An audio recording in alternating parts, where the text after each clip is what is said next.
Bonjour à tous, c'est un grand jour les amis, on sait tout ce qu'il y a à savoir sur la nouvelle Tiger 202 Triumph et d'ores et déjà, je regrette une chose, c'est son nom, enfin je regrette. Disons que je trouve un petit peu surprenant qu'elle n'ait pas changé de nom. Enfin, je me comprends quoi, le mec qui fait planer le suspense, le Alfred Hitchcock de la moto, vas-y regarde. Ah non, mais je sais bien qu'elle hérite du bloc de la Speed Triple 1200, mais déjà, bon, elle en hérite en partie seulement. Et puis c'est un 1160 ce moteur, donc on aurait pu l'appeler Tiger 1160, pourquoi pas. Alors c'est vrai que ça fait un petit peu plus léger que 1200, mais en même temps, vu le poids qu'elle a perdu par rapport à l'ancienne, ça pouvait largement justifier. Non mais écoutez-moi ça, sans blague. Triumph a réussi à lui faire perdre 25 kilos à la moto. C'est énorme et franchement, c'était plus que nécessaire parce que c'est vrai que la précédente, bon, c'était pas la plus légère, quoi. En fonction de la version, ça allait quand même de 242 à 248 kilos à sec. Ajoutez à ça les liquides et on taquinait les 270 kilos pour la plus grosse. Hein. À côté, une GSA Adventure, c'est une trottinette électrique, tu vois. Non, je plaisante. Disons qu'une GSA aujourd'hui, c'est 268 kilos en ordre de marche. Mais là, donc la nouvelle Tiger 1200, c'est 240 kilos en ordre de marche. Pour la plus légère des 5, parce que oui, il y en aura 5, des Tiger 1200 en 2022, ou plutôt 3 et 2. Alors il y en aura 3 avec un réservoir de 20 litres, les GT, GT Pro et la Rally Pro, et puis 2, donc les GT Explorer et la Rally Explorer, donc qui auront un réservoir de 30 litres. Non mais 30 litres, les amis, c'est énorme, à tel point d'ailleurs qu'ils annoncent une autonomie de 600 km. Alors bon, honnêtement, moi je pense que 600 km, bon, je suis pas sûr de réussir à les faire. À mon avis, je devrais à peine attendre les 450, mais c'est vachement bien. Honnêtement, je pense que c'est quand même vachement bien. Sinon, bah alors je vais pas rentrer dans tous les détails, parce que déjà, un, j'ai piscine dans 10 minutes, vous voyez, donc voilà, et puis deux, parce qu'il y en a trop. Enfin, les 3 GT, donc c'est des routières, hein, jantes à bâton, tout ça. Les rallyes, comme leur nom l'indique, bon bah c'est pour Paris intramuros, hein, t'imagines bien. Évidemment, c'est les plus baroudeuses, celles qui ont le plus d'aptitude à sortir des sentiers battus. D'ailleurs, jantes à rayon de 21 à l'avant, 18 à l'arrière, 18 aussi à l'arrière, mais 19 à l'avant pour les GT. Dans tous les cas, elles sont équipées d'une suspension semi-active Showa qui est réglable sur 9 niveaux d'amortissement, du plus confort au plus sport. La précharge se fait automatiquement, donc ça, il n'y a rien à toucher. Côté débattement, c'est 200 mm sur les GT, 220 sur les rallyes. Côté freinage, là, c'est Brembo pour tout le monde. Il y a du Stylema en veux-tu, en voilà. ABS en courbe, bien sûr. Maître cylindre radial Magura HC1, là aussi, quelle que soit la version. Peut-être un peu plus étonnant, regardez-moi ce bras oscillant Trilink, qui, vous en conviendrez, est assez original dans sa forme. Le cadre, pas original, lui, mais il est tout nouveau quand même, ainsi que la boucle arrière en alu. Rien que sur le 4, c'est déjà 5,4 kg de gagné, soit dit en passant. Concernant l'ergonomie, si je puis dire, la machine a été affinée. Donc on devrait pouvoir poser plus facilement pied à terre, même si la selle des GT sera quand même au minimum à 850 mm, 870 en position haute.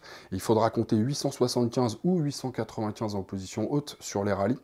La bulle est réglable à une main, avec cette espèce de petite barre là qui se trouve au-dessus de l'écran, même en roulant donc. Et puis le guidon sera plus haut de 16 mm et plus large de 20 mm pour offrir donc plus de confort en position debout, mais aussi plus de maniabilité. Côté équipement, ah bah alors là c'est bourré de tout un tas d'assistances en tout genre, évidemment, d'autant plus maintenant qu'elle est aussi équipée d'un radar. Mais alors attention, radar qui n'est pas sur l'avant. Donc l'idée c'est pas de permettre d'avoir par exemple un régulateur de vitesse adaptatif ou une alerte anti-collision frontale, mais plutôt d'avoir un détecteur d'angle mort. Donc comme ça vous voyez s'il y a quelqu'un qui se rapproche, et surtout donc un assistant, une assistance si vous voulez au changement de fil. C'est-à-dire que dès que vous mettez le clignotant en route, là s'il y a une bagnole, ça alerte encore plus fort quoi. Bon, ça c'est que sur les Explorer, contrairement aux traction de contrôle actif courbe, ou bien sûr donc à cet écran TFT 7 pouces couleur et connecté bien sûr, ça vous le retrouvez sur tous les modèles. Vous trouverez aussi donc des feux additionnels qui s'allument en courbe sur tous les modèles sauf la GT de base. Pareil, le nombre de modes de conduite diffère en fonction du modèle. Alors il y a Rain, Road et Sport sur toutes les nouvelles 1200 Tiger, auxquelles donc s'ajoute Off-Road et Rider, donc le mode perso, sur les GT Pro et Explorer.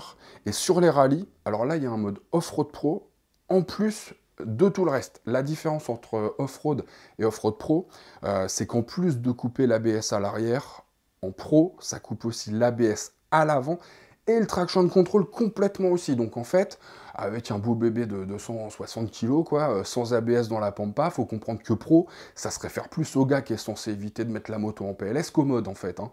Ah bah oui, hein, si t'es une quiche, c'est pas le mode qui va te faire rouler comme un pro, si tu veux, tu vois. Hein. C'est le mode qui va plutôt te rappeler plus vite que t'es une quiche. Hein. Mais bon, t'imagines bien que d'un point de vue marketing, c'est plus vendeur de mettre mode pro sur les modes qui retirent toutes les assistances que mode quiche sur celui qui les active toutes, tu vois. Ah oui. Côté groupe moto propulseur, la transmission est toujours assurée par un arbre à cardan, mais plus léger d'1,5 kg. Le shifter est de série, sauf sur la GT de base, où il est optionnel. Mais enfin, déjà, il est optionnel. Comme les poignées chauffantes d'ailleurs, la béquille centrale ou le cruise control, c'est pareil, c'est pas sur la moto de base. Et enfin, concernant le moteur, on retrouve donc un 3 cylindres de 1160 cm3 au lieu de 1215, mais qui gagne 9 chevaux et 8 Nm de couple, pour culminer donc à 150 chevaux à 9000 tours minute et 130 Nm à 7000 tours minute. Un 3 cylindres qui profite en plus d'un calage type lane, comme sur la 900. C'est-à-dire que son ordre d'allumage, c'est 1, 3, 2. Voilà. Et triomphe d'expliquer que du coup, les barres régimes et les accélérations seront sans aucune commune mesure avec le bloc précédent. Et franchement, je veux bien les croire, parce que si tu regardes la courbe, tu vois que tu as déjà 90-95 Nm à 3000 tours, donc il va y avoir de la reprise, quoi. Quant à la sonorité, elle devrait être plus tout terrain dans l'âme, en tout cas, ils ont travaillé à ça. Bon, j'imagine que vous voulez connaître les prix, eh ben ça tombe bien parce que je les ai, hein, sinon je serais pas là. Enfin, ça m'arrive de faire un peu de boule de cristal, mais là non.